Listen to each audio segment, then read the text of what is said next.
एक समय की बात है। गांव में एक युवक नामक रमेश रहता था। वह बहुत मेहनती और समझदार था, लेकिन एक समस्या उसे हमेशा परेशान रखती थी। वह हमेशा चिंता में रहता था। रमेश ने अपने मन को हमेशा बुरे स्थितियों की ओर मोड़ रखा और हमेशा यही सोचता रहता कि कुछ गड़बड़ होने वाला है।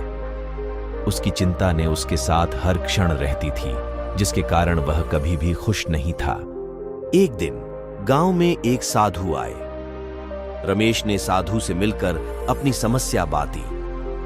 साधु ने कहा, बेटा, तू अपनी चिंता में ही अपने आत्मसंहार कर रहा है। चिंता का समाधान चिंता में नहीं, विचार में है। साधु ने रमेश को एक छोटी सी कहानी सुनाई। एक समय का साधु एक बड़े समुद्र के किनारे बैठा हुआ था।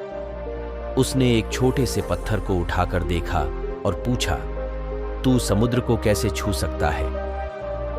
पत्थर ने हंसते हुए कहा, मैं समुद्र को छू नहीं सकता, लेकिन मैं समुद्र के साथ एक साथ हूं। साधु ने कहा, रमेश, तू भी अपनी चिंता के साथ एक साथ है, लेकिन तू उसे अपने ऊपर कुछ बनाने का साधना कर। चिंता में रहकर खुद को बर्बाद मत कर, बल्कि समस्याओं का सामना करने के लिए विचार का सामना कर।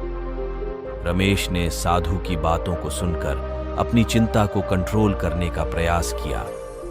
उसने सीखा कि समस्याओं का सामना करना और उनका समाधान निकालना उसकी खुशी को वापस ला सकता है। इस कहानी से हमें यह सीखने को मिलता है कि हमें किसी भी स्थिति में सकारात्मक रहना चाहिए और समस्याओं का सामना करने का उचित तरीके से सामना करना चाहिए।